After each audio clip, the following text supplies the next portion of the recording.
প্রথমেই আমাদের প্রয়োজন হবে আদর্শ মাটি। আর আদর্শ মাটি বলতে আমরা বুঝি সাধারণত বেলে দোআঁশ মাটিকে। সহজভাবে যদি আমি বলি, বেলে দোআঁশ মাটিটি হচ্ছে সেই মাটি যে মাটিতে আমরা ধান, গম, ভুট্টা এসব চাষাবাদ করি। সেই মাটিটাই হচ্ছে বেলে দোআঁশ মাটি। মাটিটিকে খুব ভালোভাবে বেশ কিছুদিন আমি রোদের মধ্যে খুব ভালোভাবে শুকিয়ে নিই এবং এর মাঝে কোনো আগাছা বা কোনো অপ্রয়োজনীয় কোনো জিনিস থাকে কিনা সেটা বেছে ভালোভাবে পরিষ্কার করে নেই। ছাদ বাগানের মাটি খুব বেশি মিহি করার প্রয়োজন নেই। আপনারা দেখতে পারতেছেন যে মাটির মধ্যে ছোট ছোট মার্বেলের মতো ঢেলার উপস্থিতি। তো আপনারা মাটিতে ঢেলার পরিমাণ রাখবেন। এটা ছাদ বাগানের মাটির জন্য খুবই উপযোগী। প্রায় 10 দিন আগে আমি এই মাটিটির সঙ্গে ভার্মি কম্পোস্ট মিশিয়ে রেখে দিয়েছিলাম। আপনারা ভার্মি কম্পোস্টের পরিবর্তে গোবর সারও ব্যবহার করতে পারেন। আমি এখানে যতটুকু মাটি নিয়েছিলাম ঠিক তার সমপরিমাণ ভার্মি কম্পোস্ট ব্যবহার করেছি। অর্থাৎ আমার এখানে আমি 40% মাটির সঙ্গে 40% জৈব সার ব্যবহার করেছি। এরপর মাটির এই মিশ্রণটির সঙ্গে আমি কিছু অর্গানিক সার ব্যবহার করব, যেমন হাড় গুঁড়ো, শিংকুচি, নিম খোল, কোকোপিট ইত্যাদি। একটি 10 ইঞ্চি টবের জন্য আমি প্রথমেই নিয়ে নেব 250 গ্রামের মতো কোকোপিট।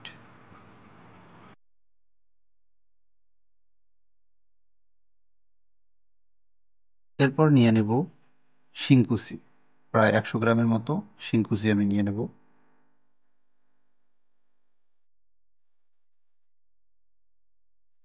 এরপর প্রায় 100 গ্রামের মতো আমি হাড় গুঁড়ো নিয়ে নেব।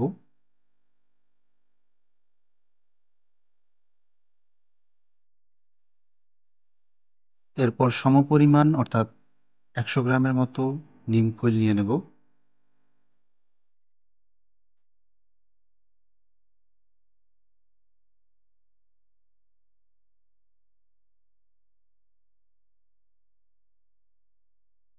আমার প্রস্তুতকৃত মাটিতে যাতে ছত্রাকের আক্রমণ না হতে পারে, এজন্য আমি 1 চা চামচ পরিমাণ ছত্রাকনাশকও ব্যবহার করব, ম্যানকোজেব প্লাস কার্বনডাজিম গ্রুপের। আগে থেকেই প্রস্তুতকৃত মাটির সঙ্গে এই সবগুলো উপাদান হাতের সাহায্যে খুব ভালোভাবে মিশিয়ে নিতে হবে। আগে থেকে প্রস্তুতকৃত মাটিটির সঙ্গে আমি মিশিয়ে নিয়েছি হাড় গুঁড়ো, শিংকুচি এবং নিমখোল। এই অর্গানিক সারগুলো থেকেই গাছ তার প্রয়োজনীয় সকল পুষ্টি গুণাগুণ পেয়ে থাকে, যেমন nitrogen, potassium, calcium, magnesium, sulphur, phosphorus ও কার্বন, যার ফলে মাটির উর্বরতা শক্তি বৃদ্ধি পায়, ক্ষতিকারক পোকামাকড়ের হাত থেকে গাছকে রক্ষা করে, গাছের ফুল এবং ফল বৃদ্ধিতে সহায়তা করে এবং গাছকে সবসময় প্রাণবন্ত এবং সবুজ রাখতে সহায়তা করে। সম্মানিত দর্শক, এখানে আমার দেখানো বিভিন্ন উপাদানের পরিমাণসমূহ শুধুমাত্র 10 ইঞ্চি টবের ক্ষেত্রে প্রযোজ্য।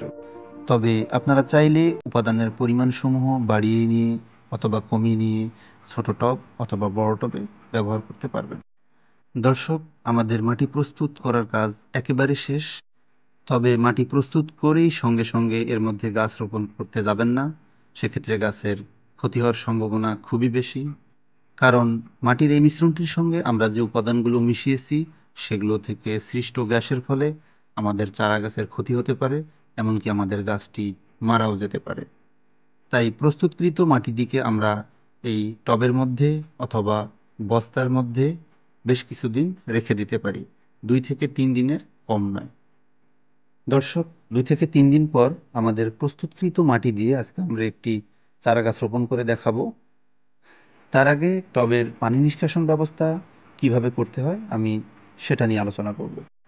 টবের ড্রেনেজ হোলের উপরের ঠিক 1 ইঞ্চি পরিমাণ পুরুত্বে আমি দিয়ে দিলাম সাধারণ ইটের খোয়া। এই ইটের খোয়া বিশেষ করে টবের পানি নিষ্কাশন ব্যবস্থার খুবই গুরুত্বপূর্ণ একটি উপাদান হিসেবে ব্যবহৃত হয়ে আসছে। ইটের খোয়া দেওয়ার পরে আমরা এখানে ব্যবহার করব সাধারণ বালি। প্রায় 1 ইঞ্চি পরিমাণ উচ্চতা সমপরিমাণ আমরা বালি দিয়ে দেব, যাতে আমরা যখন পানি টবের মধ্যে দিয়ে দেব যাতে পানিটি পুরোপুরি বা সরাসরি ড্রেনেজ হোল দিয়ে বের হয়ে যেতে না পারে, এজন্য আমরা এই সাধারণ বালিটি ব্যবহার করব। টবে এভাবে পানি নিষ্কাশন ব্যবস্থা রাখলে কখনোই টবের মধ্যে অতিরিক্ত পানি জমে থাকবে না। দর্শক, আমার প্রস্তুতকৃত মাটি দিয়ে আজকে আমি এই মালটার চারাটি এই টবের মধ্যে আপনাদেরকে রোপণ করে দেখাবো। একটি লোহার সাহায্যে আমি ছোট টবটিকে ভেঙে রুট বলটাকে বের করে নেব। দর্শক, সতর্ক থাকতে হবে কোনোভাবেই যাতে আমার রুট বলটি ক্ষতিগ্রস্ত না হয়, এতে গাছ মরে যাওয়ার সম্ভাবনা থাকে। এরপর রুট বলটিকে টবের ঠিক মাঝখানে বসিয়ে দেব এবং উভয় পাশ থেকে লক্ষ্য রাখতে হবে গাছটি যেন টবের সেন্টার বরাবর বসে, কারণ গাছটি যদি সেন্টার বরাবর না বসে সেক্ষেত্রে গাছের প্রয়োজনীয় পুষ্টি উপাদানগুলো যথাযথভাবে নাও পেতে পারে। অতএব এই বিষয়টা আমাদের সঠিকভাবে লক্ষ্য রাখতে হবে। এরপর উভয় পাশে সমপরিমাণ করে মাটি দিয়ে গাছটিকে ভালোভাবে বসিয়ে দিতে হবে এবং এখানেও লক্ষ্য রাখতে হবে কোনোভাবেই যেন চাপ দেওয়ার সময় হাতের চাপে রুট বলটি ভেঙে না যায়। এই ব্যাপারে আমাদের সতর্ক থাকতে হবে। খুব আলতো করে চাপ দিয়ে গাছটিকে বসিয়ে দিতে হবে। দর্শক, দেখতেই পাচ্ছেন আমরা আমাদের মালটার গাছটি রোপণ করা শেষ করেছি।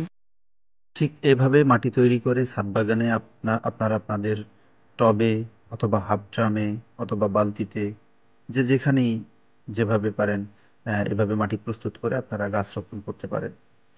ছাদ বাগান বিষয়ক আরো ইনফরমেটিভ ভিডিও পাওয়ার জন্য চ্যানেলটিকে সাবস্ক্রাইব করে পাশে থাকুন। ধন্যবাদ। এতক্ষণ সাথে থাকার জন্য আপনাদের সকলকে ধন্যবাদ। আসসালামু আলাইকুম।